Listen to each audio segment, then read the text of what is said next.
It's what's in your wallet. I'm so old. I'm going to give it a 1 out of 5 explosive hot dog carts. Ritualistic blood magic. Laser shooting chesty statues. Don't watch movies unless we tell you to.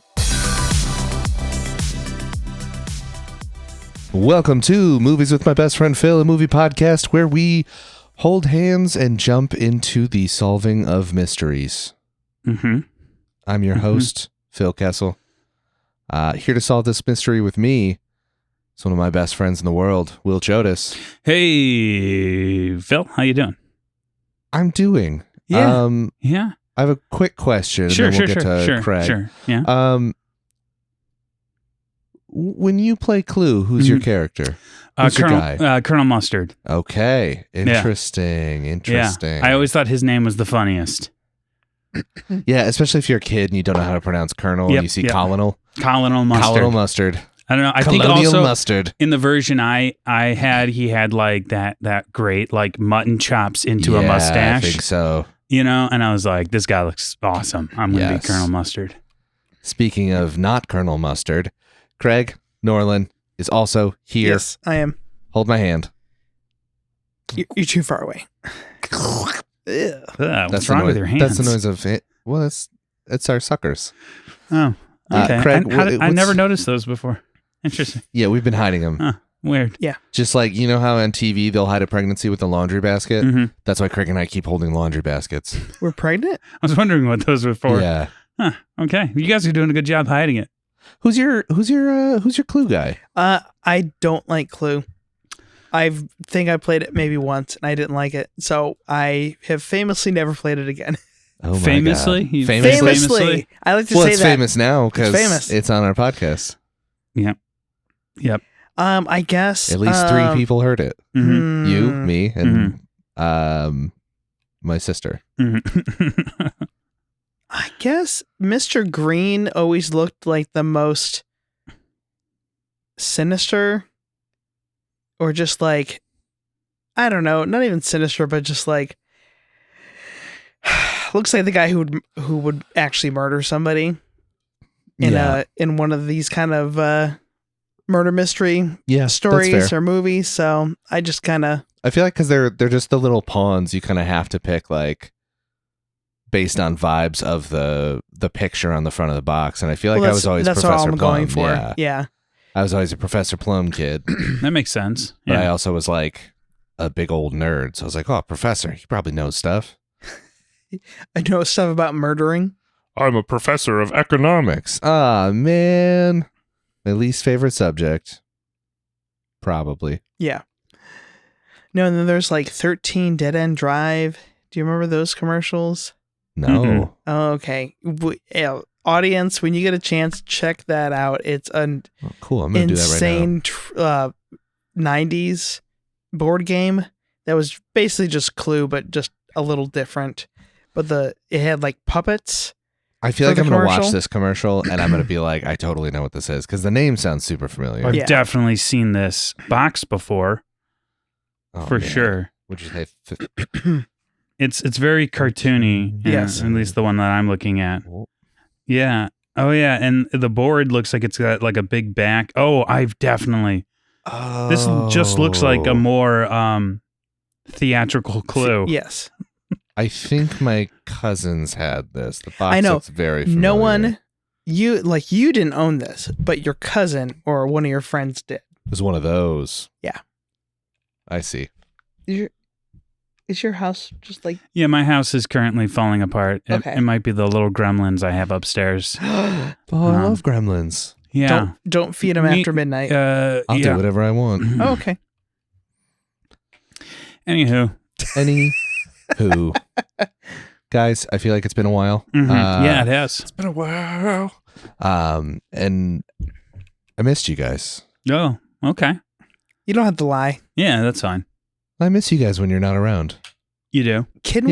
Phil, can we address the elephant in the room, or can I say the Organization 13 in the room? I don't understand.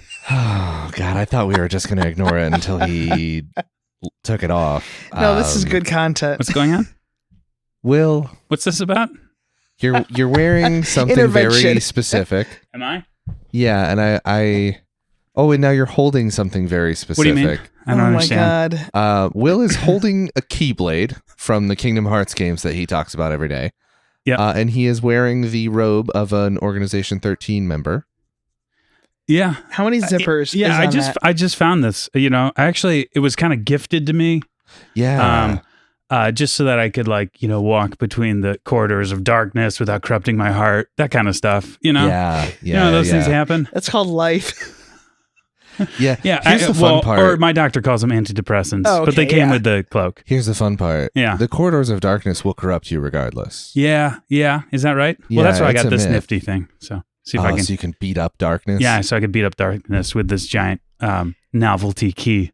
Okay, so I have a very serious question. Can you unlock my heart? No, not with this one. No, that was the special one that. I know. Handsome Seeker of Darkness had. All of our listeners love when we talk about Kingdom Hearts. They do. They tell me all the time. Yes. What was your favorite Keyblade variant?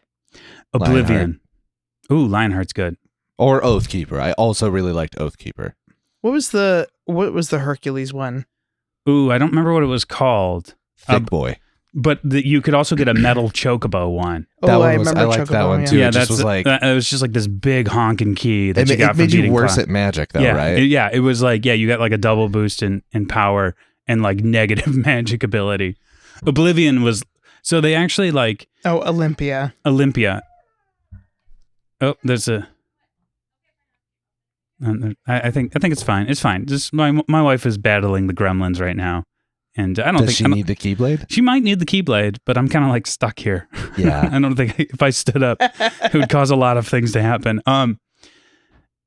No, I forgot what I was going to say. The Oblivion Keyblade was the coolest Keyblade.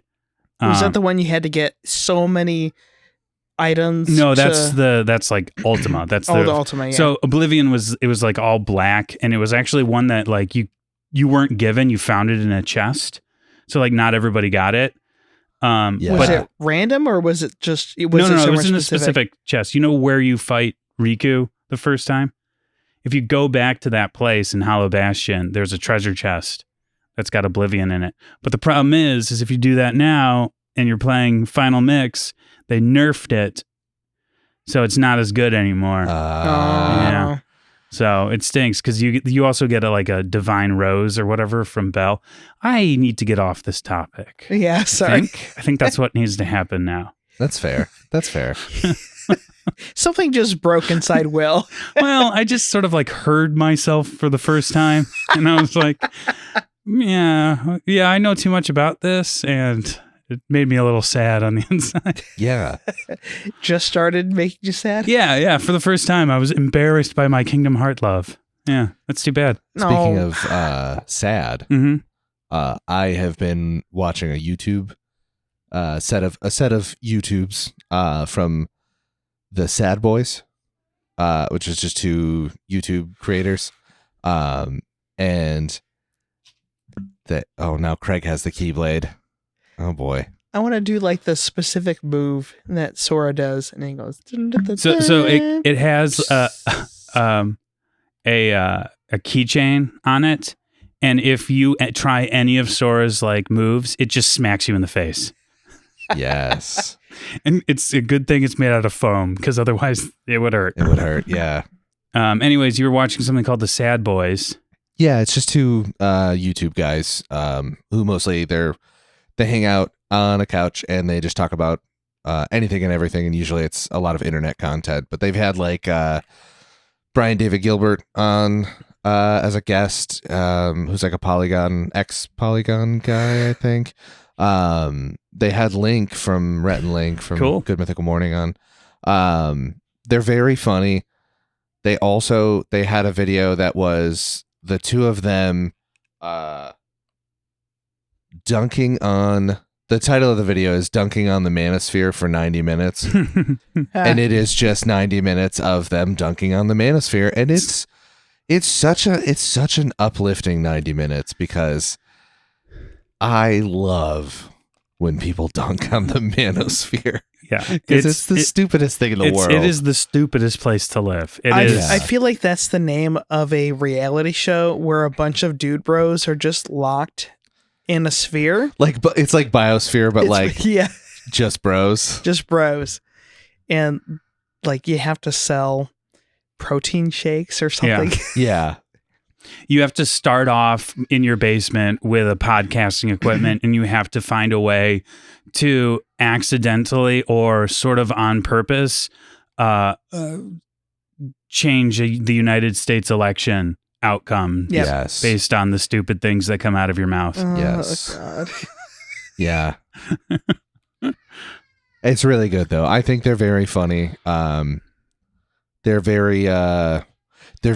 both like very open and honest. Like one of them has like a chronic illness and he talks about it every once in a while. And they both just like will openly talk about just about anything, which I just find really cool and refreshing to see in other human beings. Yeah. Because sometimes everything feels like it's a facade and a play that I was not given the script for. And everyone just like says the right thing and then they leave and they go backstage and I'm like, wait, but weren't we like, what were we doing here? Especially I don't know what's happening now. Yeah. No, that is one of the things that like is the most infuriating about spending any time in the entrepreneurial world is like everyone is just like trying to sell you bullshit.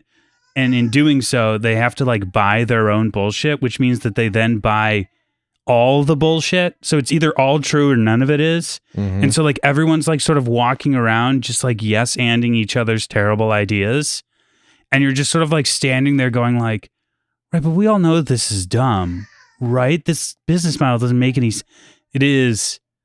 And it's like you feel like you're the only real person. You feel like you're Truman in the Truman Show. Yeah. Just like standing there going like this isn't how any of this works. Why are we oh man. I don't know, listeners, if you heard that, but one of the gremlins is having a hard time going to bed. And it's me. Yeah, it really is. It really is. Is this your wallet open? No, I was just trying to get away from Kingdom Hearts. What was that? What was the word? Wallet? That's right. It's time for the... oh, no. Okay, That's right. It's time for the segment where we reach deep into our best friend's pants and whip out some recommendations. It's What's in Your Wallet? I'm holding it backwards. So embarrassing. God. Yeah, so embarrassing that you were holding it backwards. That's the part that's... Yes. You unbelievable dork. I love it. Craig. Hi. What do you got in that, big old wallet? Yes, I did a lot of stuff while we were not gone. Yeah, so the listeners won't notice because we didn't get off schedule at all, but we haven't been in the same room recording in a long time, but yeah. Yes. So because usually we bank these episodes a bit. Yeah. So I watched a couple movies because we went on vacation, so I actually was able to watch a TV. Yes. And so I watched The People's Joker, which is on Mubi, MUBI. The People's Joker. People's Joker. So is it about the joke is ruined. I can't remember his name. 30 Seconds to Mars guy. Jared Leto. Sort of. So it is a very low budget, very funny movie about a trans woman's journey, and the whole backdrop is that it's in the Batman universe, and she didn't get any rights to use Batman, so it's really, really funny. Because, I mean, all the characters are there, and Batman is either a real person or animated, and it looks really janky half the time, and the effects used are very strange, but... oh, man, this looks... I honestly think you would love it, Phil. All right.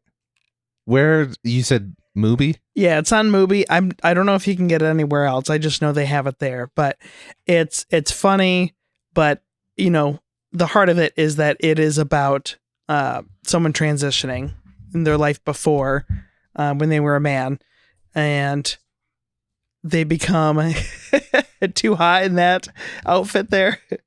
No, I'm still wearing it. I still have it on, and I didn't take it off because it is way too hot. Yes.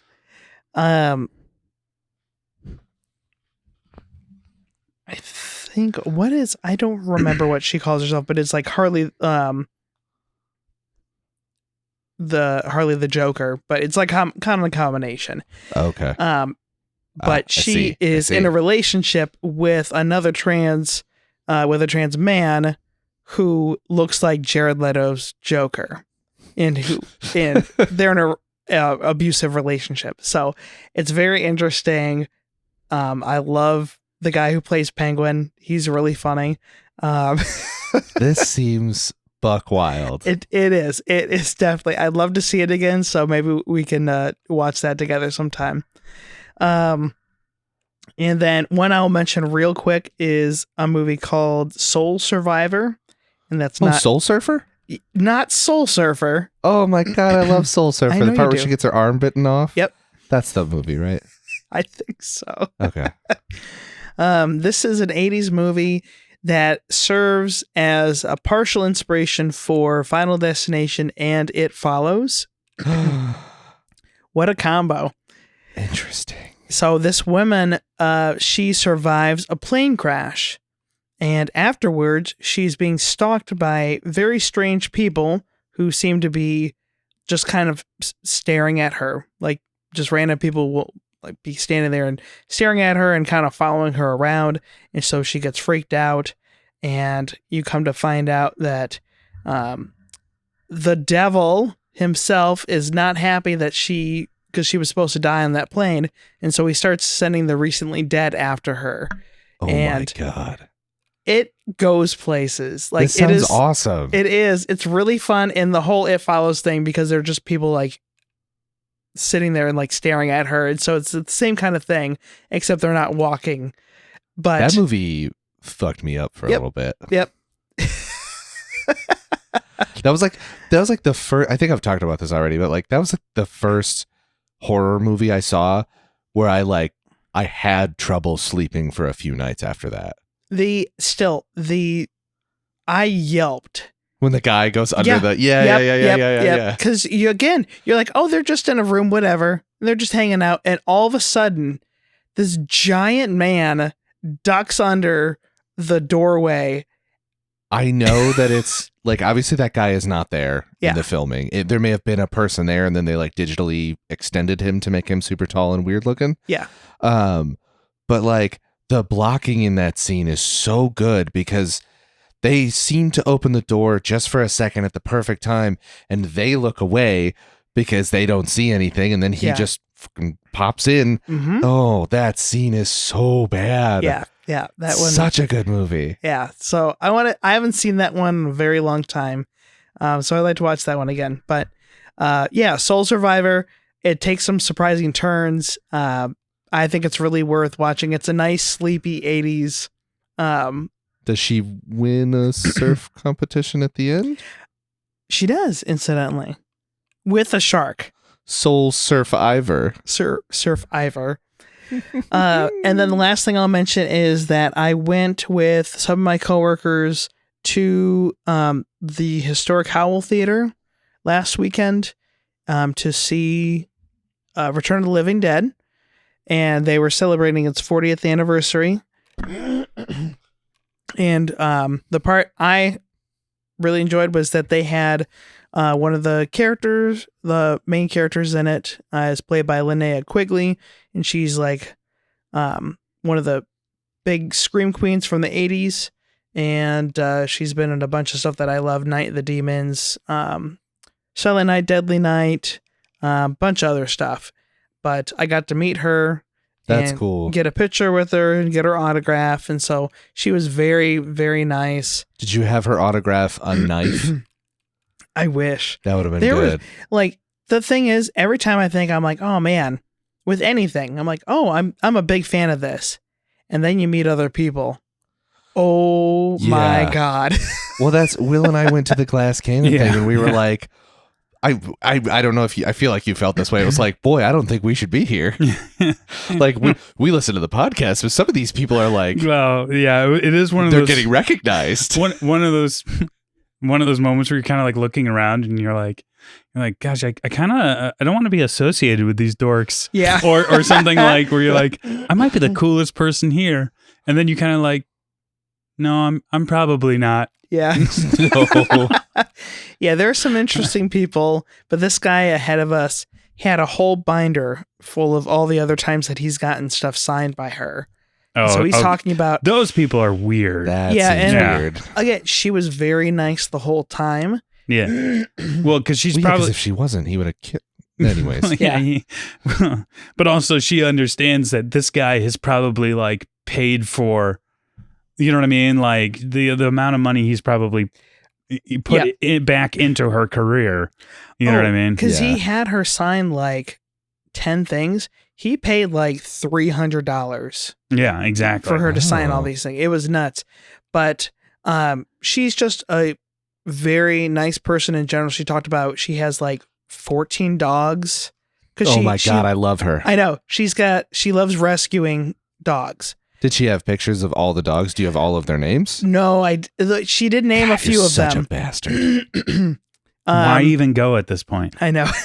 Who but she had even are 4 you cats, bunch of other animals. Oh. And she just does a lot of really cool stuff. That's what I love to hear is when people like the stories of people who get money and then what they do with it is they just rescue animals. Yeah. Yeah. They're just like, oh, I'm going to have 18 dogs. Yeah. Yeah. I love that. If I ever get a lot of money, I'm like buying a farm and then hiring people to run it. So I can just say and then just have a bunch of animals. Yeah. And then just be like, yeah, I have a farm. It's like, really? It's like, well, no, not really. There's a guy I pay to take care of all of it. I'd be that kind of celebrity. But they did a Q&A, and again, she was like, she kept the energy up the whole time. The interviewer, who I think was the theater owner, was not great. Oh. Like, he was one of those, like, he didn't know how to yes and anything. He would just be like, okay, all right. Like, he wouldn't like he's transition. Just not an interviewer. Yeah, he's not an interviewer at all. And this is happening again in November. He's having Joe Bob Briggs from The Last Drive-In come in, which I watch The Last Drive-In a lot on Shudder. And that's a really big get. Like, he's very popular. So, and he's actually a journalist and an interviewer. And so I hope he doesn't do that one, because it's going to be very embarrassing. Because this one was bad by itself. You should email him, the theater guy, and send him the podcast, and we'll go interview this guy. Yes. Mm-hmm. Well, my coworker was just like, you could do a better job with this. I'm just like, probably, actually. Yes, tell me more about how wonderful I am. But no, it was great. That's awesome. Yeah. That sounds just very fun. Yeah. I mean, standing outside for an hour waiting maybe less fun was less fun, but it was kind of a nice day, and it's shaded. So, the stuff that you appreciate as an old man. Yeah. Yeah. Being a bald man. Yep. Hats everywhere, baby. Yay. I ain't getting skin cancer. At What least you got, not Phil? from the top of my head. I know. Okay. I have talked about The Ritual on this show. Yes. I talked about it. I got you to watch it, I think. Mm-hmm. From that, I got Brad to watch it from me talking about it here. And both of you were like, yeah, that was a good movie. Yeah. I've watched it like 3 times since then. It might be one of my favorite like spooky movies. Mm-hmm. So I found out, and I don't know how I didn't know this, it was based on a book. And the author of that book now I erased the whole fucking thing. Damn it. No One Gets Out Alive was the name of the movie. Yeah. This is professional radio right now. You don't pay me. I'm not a professional. I'd like to watch it again. Yeah, but we have to pretend. Oh, you're right. You know, fake it till you make it, So or just I've fake talked it about forever. the ritual a lot on this. Mhm. I told Craig about it, and it's I'm going all the way back. You're expecting an edit to be put in? Yeah, that would require me to do my job. I'm actually hoping Womp womp. that the edit doesn't get put in because I like. Yeah, you like it when when the curtains are. There's no curtains. when there's no curtain. There's yeah. no curtains to pull. Mhm. Backstage is forestage. We like showing how the sausage is made. Yes, we love showing our forestage. We love showing our sausage and our forestage. Yep. I don't know where this is going.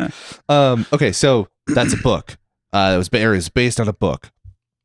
That author has some other books that have been turned into movies. Oh, okay. One of which was No One Gets Out Alive, it's on Netflix. It's 2021.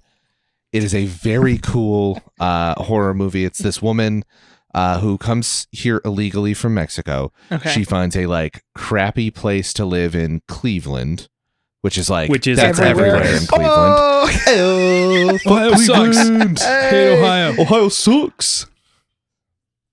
God, I don't get in on a lot of rivalries. Yeah, me either. That's one that I think I'll just be in until the day I die, even though I know that it should be Indiana. Yeah. Because Indiana sucks way harder. Yeah, that's true. That's just true. I need it to be Ohio because that's what's in my heart. So the problem that I always thought it was lame because I'm technically an Ohioan. I was born there. Yeah. And which explains kind of why I suck on occasion, you know. So I blame on a that molecular level. Yeah, yeah. No, but it wasn't until the first time I drove through Ohio that I was like, oh, I get it now. I get why we're always angry at this state. I hate driving through here. It's terrible. There is nothing here. The worst fast food restaurant I've ever been to in my life is in Chillicothe, Ohio. Wow. Anyway, Which one was it? It was a Taco Bell. Oh, okay. If you're listening, I'm putting you on blast. That was the worst bathroom I've ever been into in my life. This means a lot. This means a lot. It was worse than the Heartland, the old Heartland Taco Bell bathroom. The old Heartland Taco Bell bathroom that was also the bathroom of a shell. Yeah. I couldn't go into this bathroom. I opened the door and then we got back in the car and left Chillicothe forever. So this movie is called No One Gets Out Alive. It's about an immigrant woman who comes here. She finds a crappy apartment, not apartment, but tenement building in Cleveland. And then some odd stuff starts happening. She's trying to get her life together.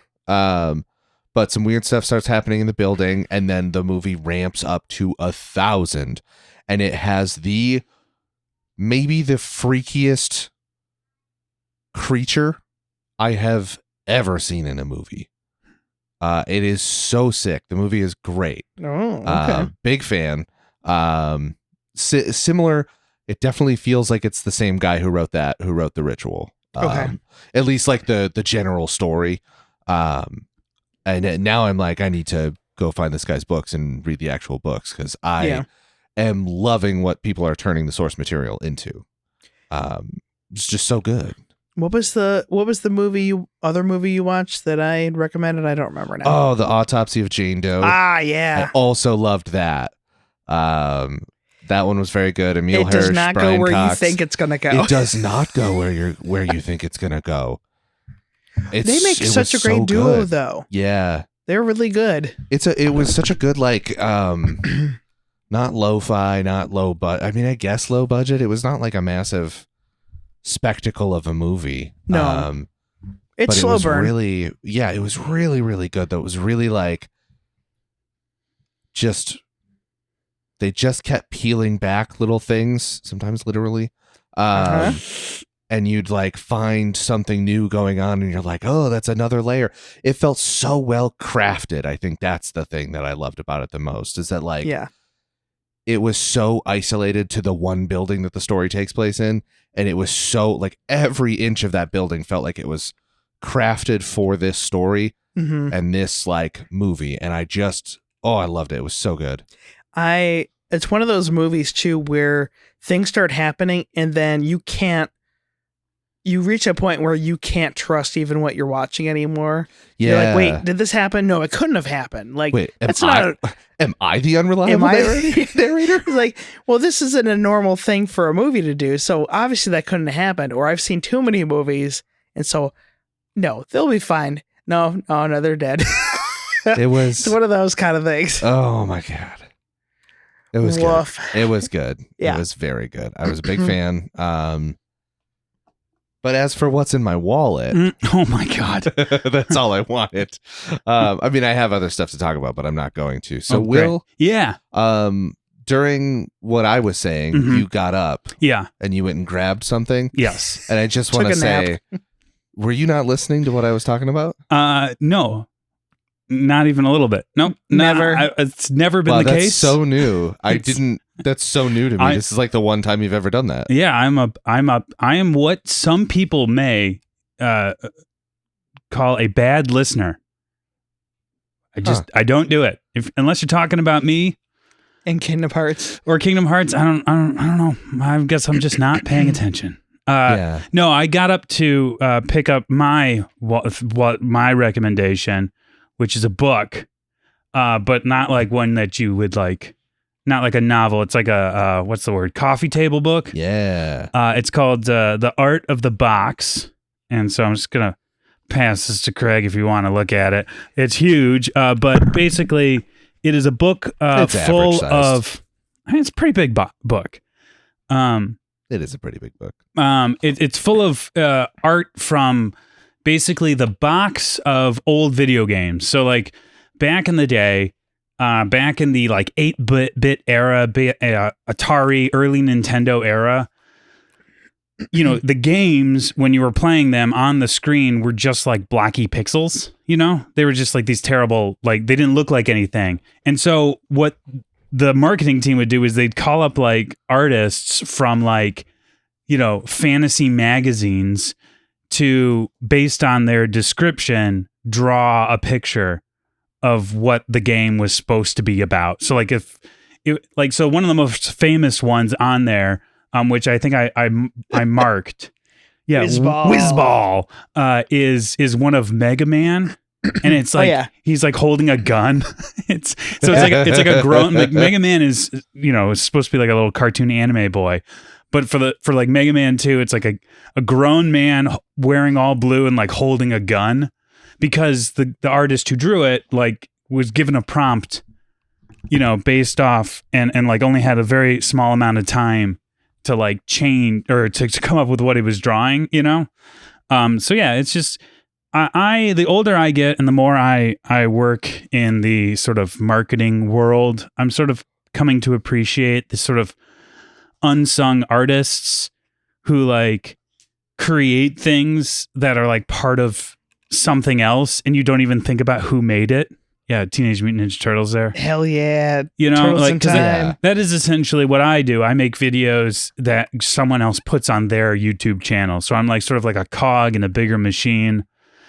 I don't know. So it's just like it's a really great book, and it goes through by artist, you know? So yeah, it's just a fun book to like flip through and be like, oh yeah, these are weird. It's just like really strange drawings, because they would get like people who would just run with what they like based off of basically like no information. They'd be like, you're a guy, you fight dinosaurs. There's also like red orbs that you collect in the game. Draw the cover to that. Turok. Yeah, essentially. And then they'd just be like, okay. And they would like, you know, video game didn't have footage or cutscenes or anything like that. So a lot of the stuff you get is really funny. And then, yeah, that's all. I don't, it's unfortunate that I picked a visual item for this audio medium, but yeah, The Art of the Box is the name of it. And it's just got a bunch of fun stuff. One of my favorite ones is there was like a game where you like control a tank. And so the artist was like, they're just like, hey, I want you to draw the guy in the tank. And so the guy, what he drew was a super muscly guy with like a metal head and then like these like crazy chicken cyborg legs that like go backwards. Yeah. And it's like, and they're like, I guess that is who could be inside the tank. We were thinking maybe just a guy, but this works too. But yeah, so that's what's in my wallet. Now, do you think somebody did the artwork for a video game based off the movie, which is based off the board game of Clue? Could be. I would like to see that. Why would you bring that up? Oh, it's because we watched a movie. And we watched Clue, which is there was such a long lead up, and I did not pull up my phone. Clue is a 1985 American black comedy mystery film based on the board game Clue, written and directed by Jonathan Lynn, who co-wrote the story with John Landis. Boo. And it was produced by Deborah Hill. It stars a bunch of people in an ensemble cast. Aline Brennan, Tim Curry, Madeline Kahn, Christopher Lloyd, Michael McKean, Martin Mull, and Leslie Ann Warren, and a few others. It had a $15 million budget. It made only $14 million, which is too bad. 97 minutes long. How do you think this is sitting on Rotten Tomatoes right now, Craig? I'll give it like 78. Phil, what do you think? 78? Interesting. 79. Oh, Craig has it 72. Yeah. With an 86 audience score. So I picked this movie because the actress who played the weird landlady in Phil's movie Monstrous played the French maid in... Don't remind us of Colleen that movie. Camp. Colleen Camp is her name. Thank you, Craig. Yeah, I picked it simply because I knew I would like it. I couldn't think of anything to connect Monstrous to. I thought, oh, well, I could go down the Chicken Soup for the Soul route. And just find another terrible Thank movie. God Thankfully, you did not that. do that. And I was like, you know what? I'm going to get us out of here. Thank you. Thank you very much. Yeah, so I had seen this movie before, not many times, but a few times at least. It felt like one of those like staple like theater kid movies that it was like if there was a what did we have? Cast party. There was like a there you could not flip a coin but roll a dice, and it was either going to be like Clue, Rocky Horror Picture Show, what is the name of the one, Little Shop of Horrors, or like I don't know, Nightmare Before Christmas. Maybe that was just my cast parties, but yeah, so Mine was Cool Runnings. Cool. Yeah, I just this is just a good movie. Had you guys seen this? I think we all had, right? Yeah, it's been a while, or it had been a while, but I had seen it a few times back in the old days. Craig, how did you feel rewatching this? Oh, I mean, the same as the million other times I've seen the movie. Yeah. So all Which good. is? Oh, okay. Yeah, no. It's a very tight movie. Yeah. Which Yes. feels weird saying, but it's just Toy. It's very script heavy. You know what I Yes, mean? It's a very movie script. it's very clearly based off a play kind of movie, or either it was based off a play. I actually don't know if that's true, or if it was just like it has like a very play feel to it. Like it feels like a stage show. Even I was thinking about that after we watched it, like how much this reminded me of like a stage, because of the camera work is almost invisible in a lot of ways, and like in a good way though. Like you are just going along with the story. The camera doesn't, like, sometimes I really like it when like the camera, like in Wes Anderson movies, where the camera feels like an extra person, like has a personality, you know? Yeah. Mhm. And that can be fun. But in this, it's like just straight up invisible. Like you don't even think about the shot composition. And I actually kind of found myself going like, boy, I don't feel like we do that a lot anymore. Like I was thinking Yeah. like nowadays you do a movie based off a play, you still get very cinematic, shallow depth of field. Like they'll be like, oh, I'm going to do it all natural lighting. So it's very moody or very plain or whatever. And you get these like very artistic-y shots and it feels very cinematic. But you rarely get a movie that's just sort of like, we just sort of... Yeah, we just set up a camera. We set up a camera and we pointed it at the action and we let the actors and the blocking do the work.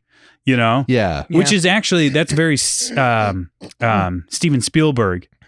His big thing is like he sets up a 2-shot and the characters walk away from the camera and another person walks in and suddenly it's a 3-shot and then somebody comes up and gets real close and it becomes a close-up and the camera is like not actually doing anything. That's not the movie we watched. Anyways.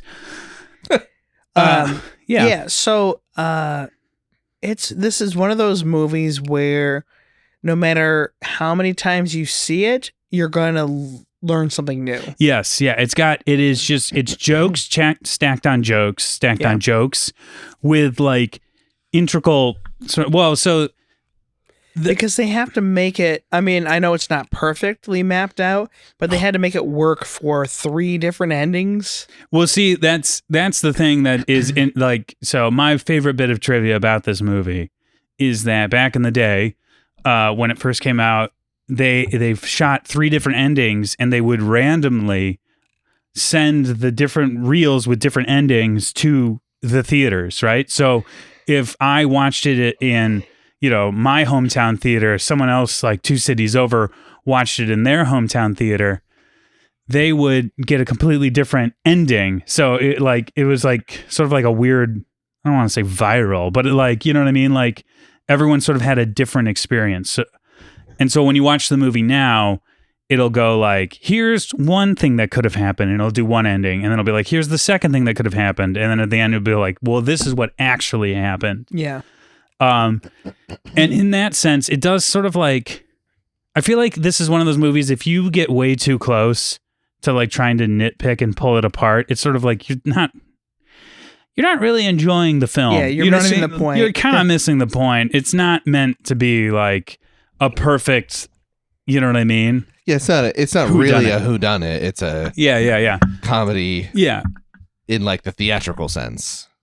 Yeah, it's very much a like why done it, and then also like a watch them do it. Yeah, watch them undoes it.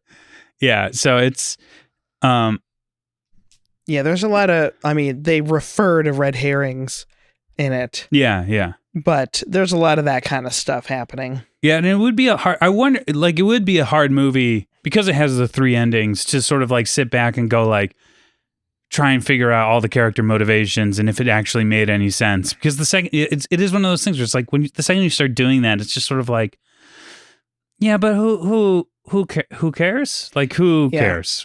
It's the ride. It's not the star of the movie is the way that these different character actors interact with each other. Yeah. Yes. Characters. But if we're getting into spoiler town, I mean, we might as well. The movie is also 40 years old. Yeah. So Clue, the third main ending. Yes, the one that they say is the true ending. Yeah. And also spoilers for a book that is very old. I can't tell you when it was written, but The Bible? No, not that one. Murder on the Orient Express, right? Murder on the Orient Express has the same kind of thing where it's revealed that everyone is the murderer. Yeah, it's not that there is a murderer; it's that everyone is the murderer. Who didn't murder this guy? Yeah, who didn't do it? Yeah, and I like the Mr. Body, like that kind of stuff. Is also the thing that's interesting about Clue is the story of this is that all of these people are sent to a dinner party. Like they're sent to a mysterious place via they get an invitation in the mail. That's the word. Like an Instagram DM. Yeah, an Instagram DM. Yeah, it's a IRL Instagram thing. Never mind. Yeah, I don't like that. So they all go and they discover that every single one of them is being blackmailed by the same person who then shows up and it's Mr. Body, right? And then the very first thing that happens is that he dies, right? Mm-hmm. And so it's who killed him, and then another person dies, like the cook dies, the maid dies, singing telegram lady dies, and all these things. Yeah. And the whole thing is that everyone is sort of connected to these people, you know, and they kill them for their own motivated reasons for what they're being blackmailed for. Yeah.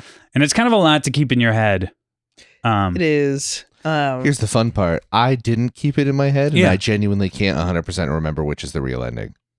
The one where they all did it is the real ending. Yeah, and I remember that. I just don't But quite the remember motivations and all But that. like the motivation was who like did the it was thing like or their motivation. everyone it was like the cook who is the person who informed on Mrs. White, or no, that wasn't it. It was See, it was the maid who was having an affair with Mrs. White's husband, or it was you know Haven't we all though? the singing telegram lady was the patient student of- that or the student. Mr. Plum Yeah. was inappropriate with. The cop was the person. It wasn't Peacock. What was her name? Scarlett. Mrs. Scarlett like pays off because she's a madam or whatever of a brothel, right? Yeah. Is that right? Mhm. Yeah, it was like, and they were all connected in this way. So they all individually killed. It also, it's very much, it lives in that like, you know, the TV show Psych, Yeah. that world where like any slight could get you murdered, which is always my favorite part about that show. It's like, he stole my answer to the spelling bee when we were 6 years old and I've held on to it forever. So I murdered him. And it's just like, God, everyone in this town is so petty and evil. I mean, they are in Santa Barbara, California, so Yeah. hey-o, So topical. it is funny though. Cause like, yeah. Like at one point, I think Mr. Plum during the, when they're being like revealed, he's like, wait, he wasn't the person behind this? Who did I kill? You know, it's like, Yeah. oh, drat. Who did I kill then? Like so nonchalantly. That does bring up a good point, Will, Mhm. that everyone's like really petty and like a slight thing. A small slight is what caused them to die. Do you remember when you gave me a nickname in like middle school? Oh Uh-oh. no. What's about to happen to me? What was the nickname? Was it Fathead? Oh It's no. either that or Phildo. Or I don't think I came I up don't with think Phildo. you came up with that one. I don't think that was me. Because No. you want to know why I would never come up with that one? Because it is too. Wildo. I was going to Clever. say it is one step away from Wildo. Yeah, but if you throw it at the other Okay. person first, it won't come back to you. You don't know that. I don't know that, and you don't know And that. I So I didn't don't know think that. that one was you. Yeah, I did always amaze me that it never went that way for whatever reason. yeah. I don't know. I think people avoided making fun of me because I was very tall and had an anger issue. Good combo. And so people were like, "Hey, we can make fun of Will now." And maybe not. Let's not do that one right this second. So the other another Agatha Christie, but and then there were none. Also pretty influenced by that one, which is also known by other names. If you want to look them up. One is very inappropriate. The other one is slightly less inappropriate. Okay, I'm gonna look these now up you right got to look now. it up. But people are gathered to this mansion under false pretenses, and they're waiting for the Oh. people to show up, and they Is realize, it has a slur in the name of it or something? oh Yes, yes, it does. Oh, And dear. then they changed it, and it was hardly better. And then they changed it again. yes. What was the name of the movie? What is it named now? And then there were none. Okay. And so they're told the butler plays the phonograph and it accuses them all of murder, and then they all start dying one by one. But like the host name is Mr. Owens or UN Owen or unknown. Unknown. Yep. Oh boy. Was So- it Pokemon? I know, right? Oh So- wow, the first title is Yeah, really pretty bad. hard to look at. Thanks, And then Agatha they Christie. changed it to Jeez. so yeah. funny. But yeah, very similar. So there's definitely, you're adapting. You can only do so much with a board game. Like, there's more meat on this bone than most other board games, but still. Yeah, they made an actual movie out of it as opposed to like some of the. I mean, okay. Full disclosure, I didn't see Battleship, but I know it was bad. I've seen clips. It's not good. Did anybody read the behind the scenes about how they laid everything out? No. So Tell me. There's like designs from the game Use that are your mouth in there. to put it in my ear holes. Shut up.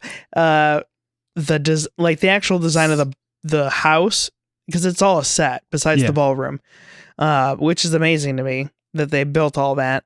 But it's exactly laid out. That was just like the board game. No, I can't even do all it. All the secret entrances go to the right rooms. Really? Oh, that's so cool. there is that kind of stuff for people who actually care about Clue. So funny if one person in the audience is like, I knew that. I knew it was going to happen. This isn't accurate to the board game. Yeah. So, because I honestly thought it was just like, whatever. They were like, we can get something off of this. And they just did a movie that ended up working. But apparently didn't do well when it first released.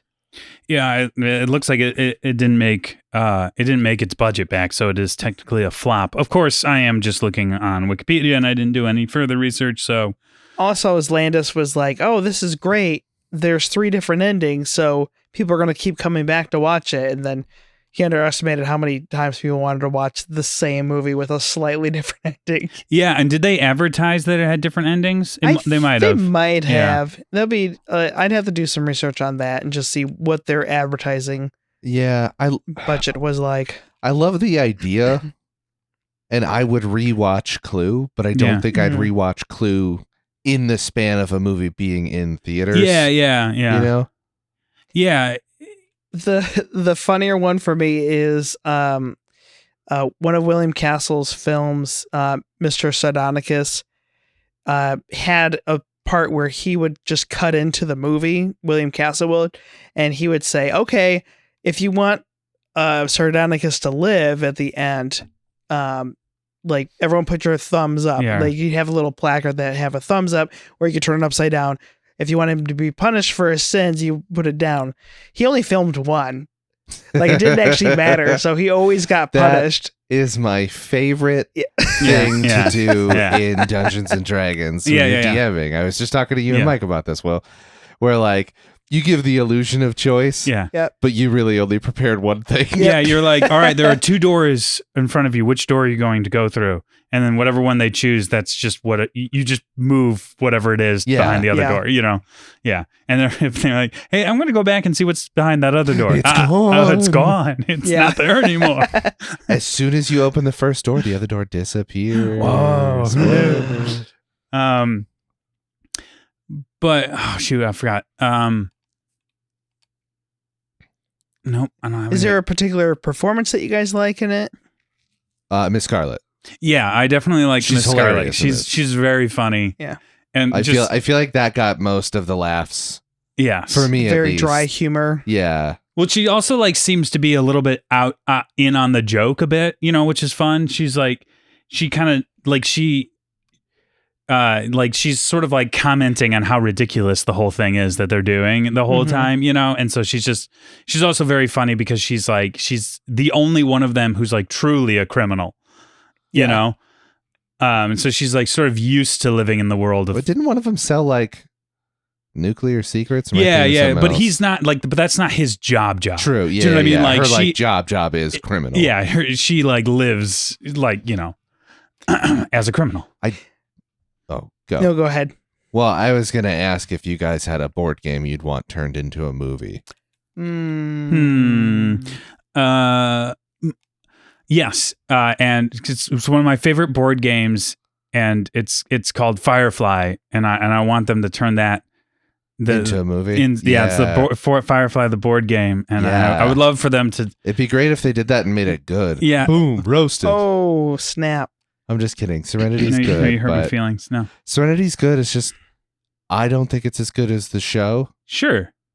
That's just where I'm at with it. Like I don't think it's as good as the show, and I think there are some parts where I'm like, I wish it was the show. So it just makes me sad. It's really what it I is. remember seeing like the previews and stuff for Serenity. I had no idea it was associated with anything.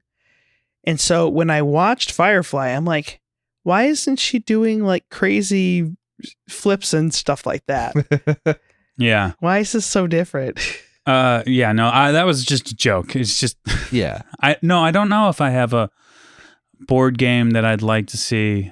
Shoots and Ladders. Shoots and Ladders. Yeah. See, that would be the one where it's like, I would do it where it's like a steampunk world where like, everyone like where you live is determines how powerful you are. Yeah. Like, so the people who live higher up, fucking what trademark I mean? that. So in this world, everyone like, so people like where the poorer places like stack garbage on top of each other Yeah. and try and live the highest. And then if you either you get sent down the chute when you lose favor, I think that's climb brilliant. up the ladders. Somebody could make that movie. You could make that movie. I could make that movie. I could, because it's so easy to just do that. I mean, Hollywood, what do they even do? Yeah, they don't do anything. They don't even try. It's super cheap. It's super easy to make a movie. It's not super risky and impossible thing to do. You don't have to collaborate with a bunch of people you don't really know how to artistically gel with at all. I want an anime adaptation of Settlers of Catan from the Mm. perspective of the robber in the center of the board. Oh, yeah. They're like they're going in and robbing different countries as they're building out. You know, and you see like bits and pieces of the continent as a whole being built out. And so it's kind of like, maybe it'd be more like 3 or 4 vignettes, or like 4 or 5 vignettes of the story. I wanna make a horror film based off a board game where it's from the children's perspective. It's kids and they're trapped in their own house. And my their God, father, is it Don't Wake Daddy? Yeah, it's Don't Wake Daddy. I got there first. I just got really excited. And their recently deceased father has come back and is asleep upstairs. Yes. And they've got to go and wake their mother.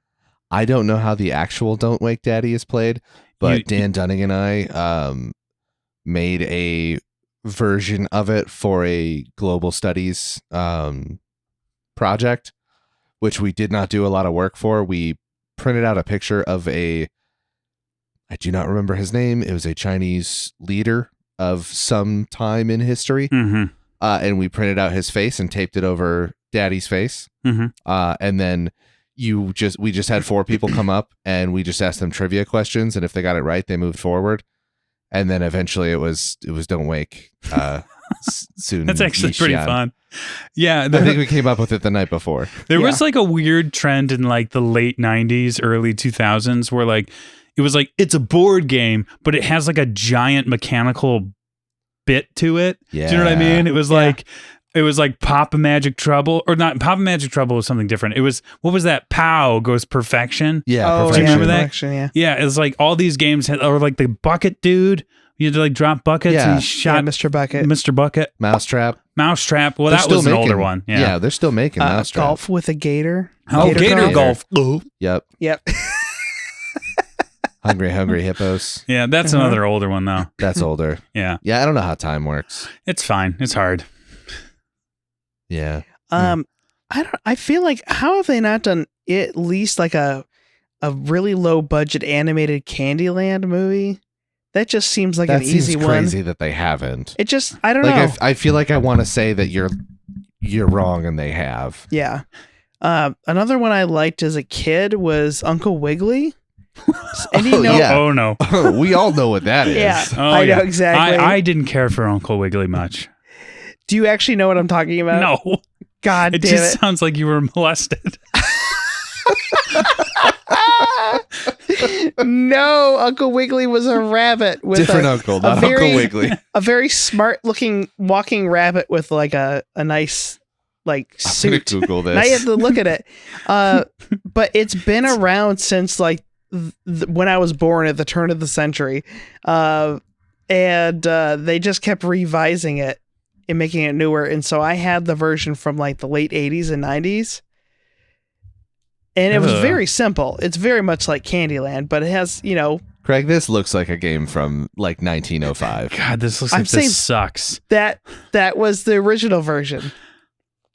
But the newer one, he has got like, you land on the crow space, you have to go back, you land on the other squirrel or whatever, you can go forward. So there was simple stuff like that. Again, very low stakes preschool game, but like you could squeeze some water out of that stone. 1916. 1916, hell yeah. Oh my God. Yeah, I mean, sure. Yeah. The game was modified later, so it wasn't like you were playing that old. It was modified in 1955. Yeah, I'm pretty sure they did make this into a movie, and it's called Song of the South. Oh, whoops. Yeah. Because it looks like the Briar Rabbit Gang. Yeah, it does kind of look like that, doesn't it? Oh, man. But the crow was named like Skeezel, and they called him the Skeezel. Yeah, I'm like, I don't I'm like sure that. they did. Yeah. I'm sure they called him that. They ought to call up Agatha Christie and get names from her for games. Jeez Louise. God. So incidentally, I watched I don't know if I mentioned it on here, but oh gosh, it's on Apple TV Plus, The After Party. Yeah. So I watched season 2, but at the end of season 2, the police come, and the main police guy is Richard Mole from this. He was Martin Mull? Martin Mull. I'm sorry, Richard Mole. Jeez Louise. Martin Mull. And he played Colonel Mustard. Colonial Mustard. So, but he has since passed, unfortunately. And then Psych did an episode, All Around Clue, and that had also Martin Mull, and then Christopher Lloyd, and then Leslie Ann Warren, who played Miss Scarlet, was all in that episode. And I don't remember a whole lot of it. I'd like to watch it again. Yeah. I remember the episode existing. I just don't remember. Mm-hmm. I remember much about the it. Twin Peaks one more. Yeah. I remember watching that one, and I was just like, I don't know if I understand any I don't of know this. anything that's happening. Like, I feel I in my head I was like, I feel like I could clearly pick out when something was a reference. I just didn't know what it was referring to. Yeah. So I was like, this doesn't make any sense. This Like, must be that's- a reference. That's like I watched the Twin Peaks episode of Psych before I watched Twin Peaks. Yeah. Yep. And I was like, all of this should be ringing some sort of bell, but it's just not. Yeah. It's like one of those shows where you can go back and watch it. You're And like, this is all good still. It's fine. I think it's fine. I think Yeah. for me, Jack and I tried to go through it, and the only issue that I had was that we were binging it, and we both got tired of the binge. Yeah, I was about to say. Jack's better at it. I cannot binge shows anymore. I Well, cannot especially a watch the show same like that, show because over and they- over. Where it's Well- got the bit and the bit gets old. Yeah, it's very formulaic. Like every Yeah. episode, where you watch like old television, where the idea is you just turn on the channel and you catch an episode of something. Yeah. You know what I Yeah. mean? Where it's not like, which is kind of funny because like I also hate how shows are like just never ending. You just like keeps going, and it's like every episode ends with a cliffhanger, and at a certain point I'm like, all right, I just don't care anymore. Yeah. But like, yeah, like rewatching all of Psych after a while, you're just sort of like, you like it's a show that definitely I feel like I've tried to rewatch, and I just got stressed out so much by like how manic Sean can be. I was just like, I gotta turn this So off. are you saying you're Gus? Yeah, I guess so. Yes. No, absolutely. I'm Yeah, Gus. Yeah. We're all Gus, aren't Yeah, we? yes. If you I had a don't friend, know. if you had a friend like Sean, you would have to be Gus, because you know what I mean? Like Yeah. he's like he would be in jail. Right? Well, yeah.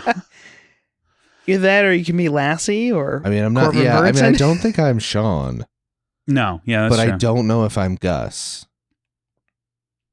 Anywho, Raphael Raphael. Who's Raphael? from the Turtles. Oh, Yeah, we we're just went. doing Yeah, that of thing. course. Of course, I forgot our bit. It's really your guys' bit.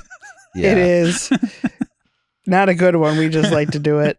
Do Mo- you most guys bits aren't good. Do we want to do ratings? Yeah. Yes, I think we could do that. Craig, you suggested it, so I'm sure you have one ready and raring to go. Ha ha ha ha ha. This good. 5 out of 5. Oh, gosh, there's too many lines in this, Yeah. and the only one I can ever think of is the flames. Yeah. Flames on the side of my face, flames. Which is such a great line and very memorable. I didn't know it was part of one of the endings, though. Like, it is a shame that people didn't see that. Yeah, it's only on the full ending. The full ending. Yeah, this is a murderer's row of comedic actors just doing their thing. Yeah. And Bits on bits. Yep. And I know they try to get a couple different people being the main, being Tim Curry's character, but I'm glad it was him. You know, I know that Carrie Fisher was supposed to be Miss Scarlet for a long time. And so, but I think it all worked exactly how it was supposed to. Yeah, I feel like, is there a Tim Curry role where it isn't best suited by it being Tim Curry? I think I only say that because he seems to always just chew everything up. He creates iconic characters out of the characters he's playing. Yes. Yeah. And so I feel like there's no character that he's played that would have been better served by anyone else playing them.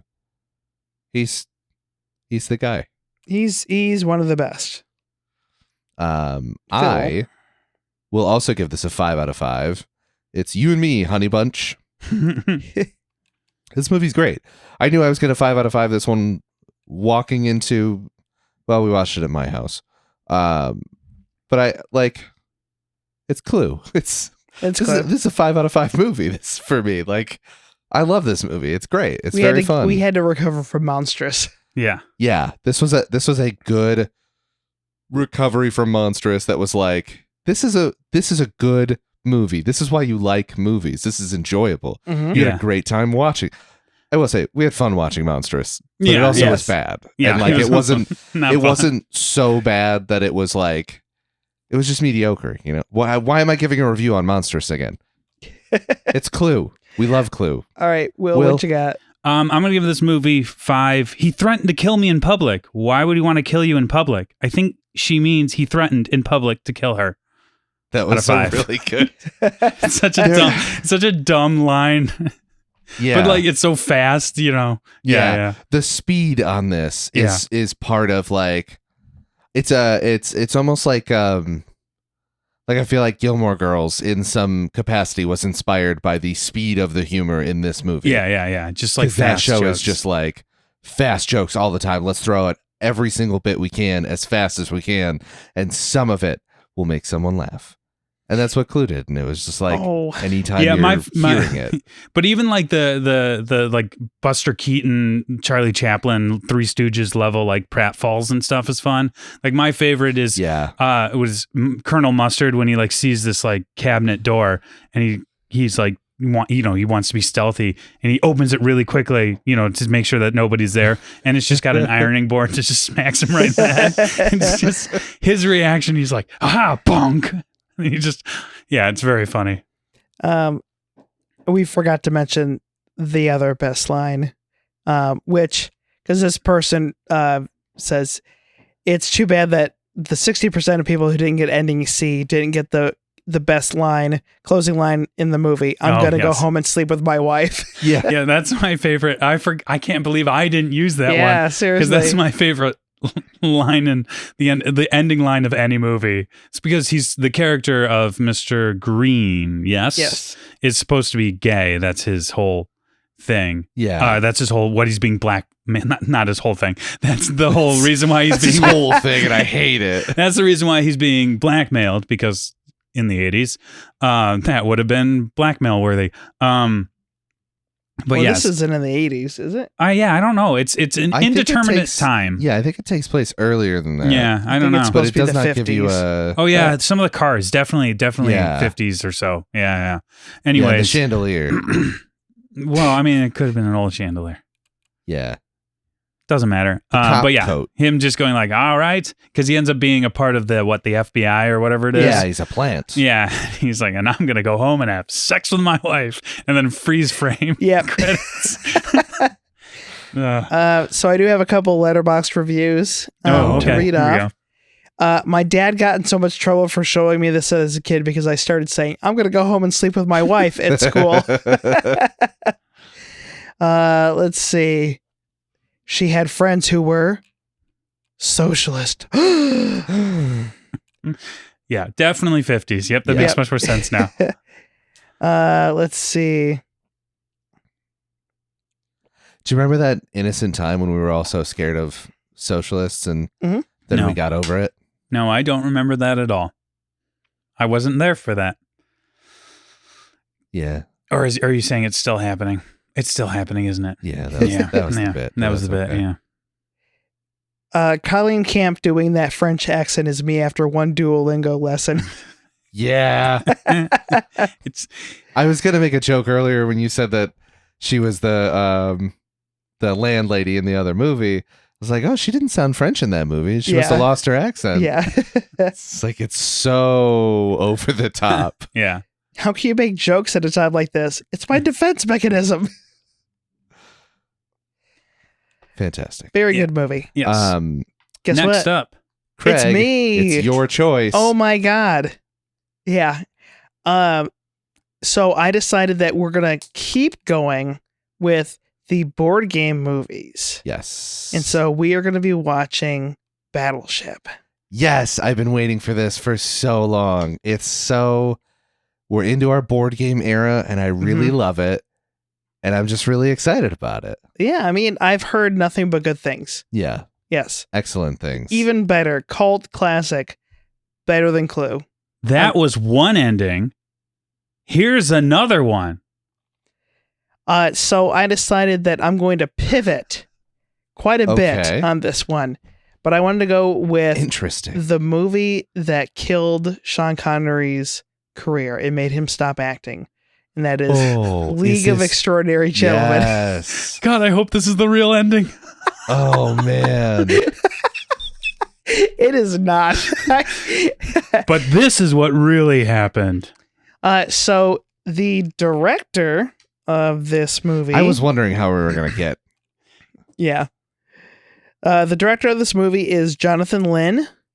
And probably, his biggest other movie that he directed is My Cousin Vinny. Oh, cool. Yeah, I And had not so- done any because you had texted us about it earlier, and I told Jack, and she's like, "Oh, what's the connection there?" I guess it's just the director. It's just not the like director, a deep yeah. connection. I just didn't know who directed Clue. I guess because Yeah. it's not. This is one of those movies that I've seen tons of clips for. I've heard so many good things about. Feels like a movie I would really like. Somehow I've never seen it. Yep, same here. I'm pretty sure I've seen it, Oh. but it would have been a while ago. And now it's like at the point where I've seen so many clips, I'm like, have I seen it? Yeah, right. Or have I just seen the clips and I know the clips? I don't know. I'm pretty sure I've watched like at least the first third of it on television one time. So I kind of like know how it starts. And I know that Herman Munster's in it. Yeah. Fred Gwynn, is the judge. Yeah. Yeah. I know my mom really liked this movie, so I'm pretty sure I saw it at some point. Cool. Okay. Looking forward to that. Thank you for liking and subscribing to the podcast. We're on Instagram, Facebook, YouTube, and TikTok. If you want to tell us what your favorite Keyblade design is. Yes. Speaking of which, this episode's brought to you by my brother Mike, because he's the one who got me the Keyblade and the Organization 13 outfit. Because I needed it to get through the corridors of darkness, and he knew this about me, so it was really nice for him to help me out with that. I guess technically the Keyblade chose me. I'm not really sure how it works. Mike just facilitated it. Yeah. So it was a little confusing, but If you stab yourself with that, do you become a Heartless? that's not how Keyblades work. I think if you stab yourself with a Keyblade, it just hurts. Well, isn't that what Sora does in the first No, one? that's a very It's a very special Keyblade. That's a special Keyblade that unlocks people's hearts. I forgot about that Well, too. it could be that one. It's not this one though. It's a big black one. He picks up a different one. It's the one that Riku had. Why's Riku got a cooler one? Yeah. Because Ansem was possessing him at the time, and he gave him access to this Keyblade. Why did Ansem possess Riku? Because Riku let him be possessed by. Why Why'd Riku is there let such... Because he wanted to get off his island. Why do you want to get off the island? I don't know. He's a little boy. Will, answer me this question. Why is the cutscene Oh my god. before you fight Riku Non-skippable. non-skippable and so long? Yes. When you play the final mix, you can skip it now. Yeah. Oh my god. And to this day, I don't think I skip it every time, even the first time I get there, because I've seen this so many times. I don't need to watch this. I don't need to watch this at all. That is. I probably have died more at that boss fight than any other boss fight ever in my whole life. Yes. Anyways, if you want to help support us and want to hear your name shouted out, consider become a patron at patreon.com/mumbleandtrug. If you like what you heard, consider blackmailing us and then inviting us to a party where we will one by one murder you and everyone else at that party. That fun. is all for this episode. I'm Phil Castle. I'm Will Jodas. And I'm Craig Norland. Go watch Clue. It's good. Yeah. I think you'll like it if you go to watch it. Let your heart be your guiding key, and lead yourself to. Let your heart be your blade key. Let your key be your blade. You know, Phil, this is a real missed opportunity for us to have pseudonyms, just like they did. Oh yeah. Oh, colors. I could be. You could be. Craig could be orange. Munster Poops. You could be. Craig's orange. Oh yeah. Daddy Orange. Yeah. Daddy Orange. Because of the three of us, he was a dad first. Sergeant Taupe. Okay, I really don't like that. Brigadier Beige? I don't know. Brigadier Beige is pretty good. Boring color. Yeah, and I could be, Mr. Clear. Grandpa Robin's Egg Blue. I don't know. Yeah. Yeah, we'll keep that one. We'll workshop the other ones and we'll have a better one for next time. Workshop that a little. Yeah, we'll re-record it. Yeah. We'll re-record the whole episode. Yeah, that's a good idea. We haven't been recording this whole time. Yeah. Oh, have we? Well. Oh, yeah, we have. Oh. Not anymore, though.